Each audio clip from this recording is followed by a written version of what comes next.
নমস্কার, আমি সোমা। আমার আরও একটি নতুন ব্লগে তোমাদেরকে অনেক স্বাগত। কেমন আছো তোমরা সবাই? আশা করছি সবাই খুব ভালো আছো, আর আমরাও ভালো আছি। আজকে শুক্রবার আর এখন বাজে সকাল 9টা। তো এখন থেকেই তোমাদেরকে সাথে নিয়ে আমি আমার ব্লগটা শুরু করছি। সংসারকে ঠিক রাখতে গেলে শরীরের আগে কিন্তু মনকেই ঠিক রাখাটা দরকার, কেননা মন যদি ঠিক না থাকে তাহলে কোনো কিছুই ঠিক হয় না। আর হঠাৎ করে এই কথা কেন বললাম, কেননা আজকে সকালবেলা ঘুম থেকে ওঠার পর থেকে মনটা যেন ভীষণই খারাপ লাগছে। কোনো কিছু কাজেই মন বসছে না, আর কোনো কাজ করতেও সেইভাবে ইচ্ছাও করছে না। খুবই একটা খারাপ স্বপ্ন দেখে ঘুমটা ভেঙে যাবার পর থেকেই তারপরে মনটাও ভীষণ খারাপ লাগছে। মনটাও আর একদমই ভালো লাগছে না, যেন মনের ভেতরটা কীরকম একটা হু হু করছে। আর তাই কোনো কাজও সেইভাবে করতেও ইচ্ছা করছে না। সকাল থেকে নড়ে নড়ে কোনো রকম কাজগুলোকে সারছিলাম, আর তারপরেই তো মেয়েটা স্কুলে যাবে বলে আর তার জন্য একটু টিফিন করছিলাম। সকালে তো হাজব্যান্ডের জন্য রুটি করেই ছিলাম, আর তারপরে একটু আলু ভাজা করে নিলাম, যেহেতু নানু খেয়ে স্কুলে যাবে। তো যাই হোক, এখন কিন্তু বেশ অনেকটাই সময় পরে, তখন নানুকে টিফিনটা দিয়ে ও স্কুলে চলে যাবার পরে তারপরে আমি এদিকে কিছু কাজ করছিলাম। তো সেই সব কাজ সেরে তারপরে স্নান করে এসে আর এই তো এবারে মাছটাও একটু বেছে নিলাম, কেননা পাড়াতেই মাছটা এসেছিলো আর এই এখনই কেনা হয়েছে। তো কিনেই ভাবলাম তাহলে এটা ধুয়ে রাখি। আর ধুয়েই তো কিছু শাক তুলে এনেছিল আমার শাশুড়ি মা, তো সেই শাকই এখানে বেছে নিচ্ছি। আমাদের এখানে মাঠেতে ভীষণই এই শাকটা হয়, এটা কলমি শাক। তো এই শাকটা খেতে ভীষণ ভালো লাগে, তাই ও মাঝে মধ্যে উনি গিয়ে তুলে আনে। আর এখানে কালকে তুলে এনেছিল, তাই ভাবলাম আজকে বেছে নিই, রান্নাটা আজকেই না হয় করে নেব। আর এমনিতেও আজকে সকাল থেকে মনটাও বেশ বিগড়ে গেছে, বললামই তো। তাই কোনো কাজই যেন সেইভাবে করতেও ইচ্ছা করছে না, আর সেইভাবে কোনো কাজ করিও নি আজকে। ওই যেগুলো না করলে নয় সেইগুলোই কোনো রকমেই করেছি। আর আজকে কিন্তু ভিডিও করারও একদমই ইচ্ছা ছিল না, ইচ্ছাই করছিল না যে ভিডিও করি, কিন্তু ওই যে ইউটিউব প্ল্যাটফর্মে তো আর ছুটি করা যায় না, সেখানে তো ভিডিও কিছু না কিছু দিতেই হবে। তাই বাধ্য হয়ে ওই কোনো রকম একটু একটু করেই ভিডিওগুলো করেছি। আর আজকের ভিডিওটা হয়তো তোমাদের খুব একটা ভালো নাও লাগতে পারে, তবে ভালো খারাপ যাই লাগুক না কেন অবশ্যই একটা কমেন্ট করে জানিও। আর আজকে এর মধ্যে কোনো কাজই সেইভাবে করিনি, তবু রান্না বসাতেও বেশ অনেক দেরি হয়ে গেছিলো, তাই শাশুড়ি মাই একটু হাতাহাতি জোগাড় করে দিচ্ছিল। শাকগুলো কেটে দিয়েছিল আর আনাজটাও একটু কেটে দিয়েছিল, আর আমি এদিকে তো মাছটা ভাজছিলামই। আর আজকে এখানে উনি জোগাড়টা করে দিল বলে তাই রান্নাটা একটু তাড়াতাড়ি বসাতে পারলাম, নালে নিজে ওই জোগাড় করেই করতে হতো। আর এই তো মাছটা ভেজে নিয়ে তারপরে মাছের ঝোলটাই করে নিচ্ছি। আজকে এখানে মাছের ঝোল করছি আলু দিয়ে আর বিনস দিয়ে। আজকে সবজির মধ্যে শুধু বিনসটাই ছিল, তাই ভাবলাম বিনস দিয়ে আর আলু দিয়ে মাছের ঝোল করে নিই। আর আজকে এখানে মাছের ঝোলটা খুবই হালকার মধ্যেই করেছি, একদম হালকা তেল মশলা দিয়েই। মশলা দিয়েছি বলতে শুধু আদা, জিরে আর কাঁচা লঙ্কা, টমেটো একসাথে বেটে নিয়ে ওই মশলাই দিয়েছিলাম, আর এই দিয়েই আজকে মাছের ঝোলটা হয়েছে।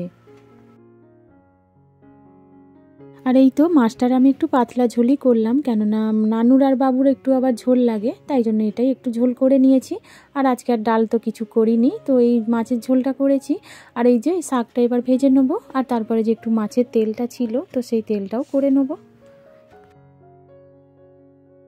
আর এই তো এখানে শাকটা ভাজবো বলে প্রথমে পেঁয়াজ আর একটু শুকনো লঙ্কা ফোড়ন দিয়ে ভেজে নিয়ে আর এই তো শাকটাই ভেজে নিচ্ছি। এই শাকটা মাঠেতে এমনি পড়ে হয়, কোনো রকম চাষ করা কিন্তু কলমি শাক নয়। আর এই শাকটা খেতে ভীষণই ভালো লাগে। মাঝে মধ্যেই যখনই আমার শাশুড়ি মা সময় পায় গিয়ে এই শাকটা তুলে আনে, ওনারও বেশ ভালো লাগে, আর তার সঙ্গে আমরাও একটু করে খেয়ে নিই। আর এই তো শাকটা ভেজে নিয়ে তারপর আমি এখানে মাছের তেলটাই করে নিচ্ছি। প্রথমে মাছের তেলটাকে একটু ভেজে নিয়ে আর তারপরে এই তো বেগুন আর একটু পেঁয়াজ কলিও ছিল, তো সেগুলোকে দিয়েই আর এখানে মাছের তেলটাই আজকে ভেজে নিলাম। মাছের তেলটা খেতে আমাদের বাড়িতে সবাই ভীষণ পছন্দ করে, আর তাই যখন মাছটা কাটছিল আর সেই সময় মাছের তেলটাও বেরিয়েছিল আর বেশ ভালোই ছিল, তাই ভাবলাম মাছের তেলটাও নেওয়া যাক। আর এই তো রান্নাটা সেরে তারপরে রান্নার জায়গাটাও একটু ভালো করে পরিষ্কার করে নিলাম। প্রথমে একটু সার্ফে দিয়ে ভালো করে আগে দুবার মুছে নিয়েছি, আর তারপরে এই তো আর একবার ভালো করে মুছে নিলাম। আজকে যেহেতু মাছ রান্না করেছি আবার মাছের তেলও রান্না করেছি, তাই জায়গাটা একটু বেশি তেল তেলে হয়ে গেছিলো, আর তাই সার্ফে দিয়ে ভালো করে মুছে নিয়েছিলাম। আর এই তো সব কিছু ভালো করে পরিষ্কার করে নিয়ে তারপরে আমরা সবাই খেতেও বসে পড়লাম। আর আজকে আমাদের এখানে 3 জনেরই খাবারটা বেড়েছি, কেন নানু তো এই সময় স্কুলেই থাকে, ওর আসতে সেই প্রতিদিন 4:30 বাজে, তো ও আর এসে ভাত খায় না, স্কুলেতেই খেয়ে নেয়। এখানে বাবু আর আমি খেতে বসে গেছি, কিন্তু আমার শাশুড়ি মা এখনও খেতে বসেনি, ও কি একটা করছিল, তো সেইটা বললো যে আমি এই কাজটা করে নিই, তো তারপরেই আমি খেতে বসছি। বেশ অনেকটা পরেই খেতে বসেছিল।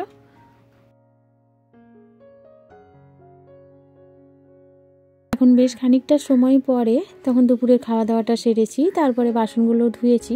আর এই তো এই মুহূর্তে এবার জামা কাপড়গুলোই তুলতে এলাম, কেননা সারাদিনও পরে থাকে জামা কাপড়, আর শুকনো হয় না, রোদ্দুরের তো কোনো রকমই দেখা নেই। আজকে সকালের দিকটা একটু হালকা রোদ্দুর উঠেছিল, কিন্তু ওতে কোনো কিছুই হয়নি, ওর জামা কাপড় তো শোকায়নি, ওই একটু হালকা শুকনো হয়েছে। তো ভাবলাম একটু পরেই তো সন্ধে হয়ে যাবে, তাই জামা কাপড়গুলো তুলে এবার ঘরের ভেতরেই মেলে দিই। আর এই কদিন ধরে জামা কাপড় নিয়ে ভীষণই অসুবিধা হচ্ছে, জামা কাপড় কাচা ধোয়া করলে তো একটাও শোকাচ্ছেই না, 2 দিন 3 দিন ধরে শুকনো হচ্ছে। আর একটা বিরক্তবোধও লাগে, কেন এইটুকুনি ঘর দোরের মধ্যে চারিদিকে জামা কাপড়ও ঝোলে, দেখতেও খুব খারাপ লাগে, আর জামা কাপড় তো কাচতেই হয় প্রতিদিনই। বিকালের কাজগুলো সারতে সারতে আর এই তো এই মুহূর্তে সন্ধ্যাও হয়ে গেছে। আর আজকে আমার বাবাও এসেছে আমাদের বাড়িতে, অনেক দিন বাদে আমার বাবা এলো আমাদের বাড়ি, কেন এখন করে আর তেমন আসে না, আগে তাও রোজ দিনই আসতো, এখন কাজের জন্য আর আসতে পারে না। তো যাই হোক আজকে এসেছিল, আর সেই জন্যই চা করছি বাবার জন্যই, আর যেহেতু শাশুড়ি মাও খায়, তো এখানে দুজনের জন্যই একটু চা বসালাম।